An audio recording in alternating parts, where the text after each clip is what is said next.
আজিৰ দিনত 100% শান্তি হ'ল আৰু ইয়াৰ কাৰণে যিমান দল সংগঠন ব্যক্তি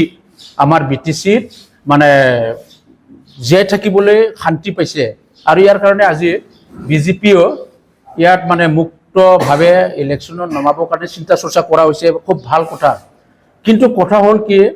বিটিআৰ চুক্তি কৰা হ'ল বিজেপিৰ লগত আৰু বিজেপিৰ লগত চুক্তি কৰি পেলাই আজি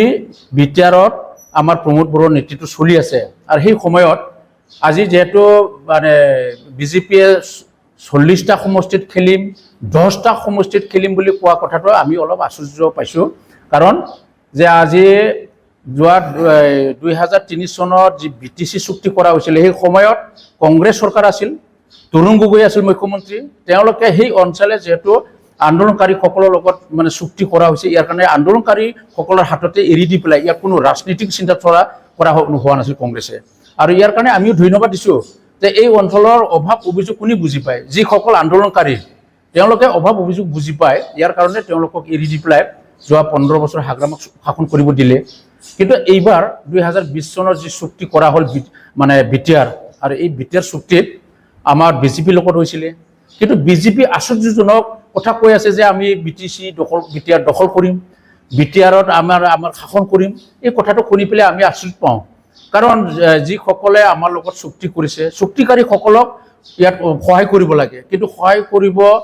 বাদে এটা এওঁলোকে এইটো কাঢ়ি ল'বৰ কাৰণে দখল কৰিবৰ কাৰণে চেষ্টা কৰি আছে এইটো ভাল লক্ষণ নহয় কাৰণ আন্দোলনকাৰীসকলেহে জানে ইয়াৰ সমস্যাটো কি আৰু চুক্তিৰ যিখিনি দফা আছে এইবিলাকহে ৰূপায়ণ কৰিবৰ কাৰণে যত্ন কৰিব লাগে আমাৰ বিজেপি চৰকাৰে কিন্তু ইয়াত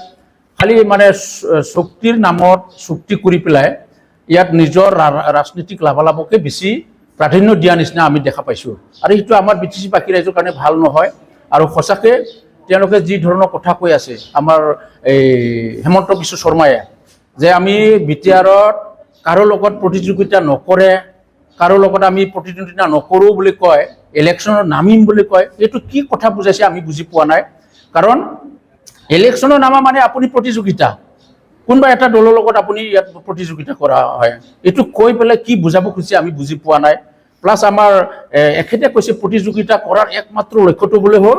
অবড়ো সুৰক্ষা কৰাৰ কাৰণে কোনটো কি অবড়ো মই বুজি পোৱা নাই আৰু যি শব্দ লৈ পেলাই অবড়ো শব্দ লৈ পেলাই আমি বহুত দীঘলীয়া সময় ইয়াত অশান্তিত বসবাস কৰিব লগা হ'ল জীয়াই থাকিব লগা হ'ল কিন্তু প্ৰমোদ বড়োৰ নেতৃত্বত যি বিটিআৰ চুক্তি কৰা হ'ল 2020 চনত প্ৰমোদ বড়োৰ নেতৃত্বত অহাৰ পৰা আজিৰ দিনৰ বড়ো শব্দটো নাইকিয়া হৈ গ'ল আমাৰ মাজত আমাৰ ইয়াত যিমানখিনি বিভিন্ন জাতি বিভিন্ন ভাষা ভাষী বিভিন্ন ধৰ্মাৱলম্বী থাকিলেও এটা ঘৰত এটা পৰিয়াল নিচিনা আজি আমি বসবাস কৰি আছো জীয়াই আছো আমি শান্তিৰে আছো কিন্তু ইয়াত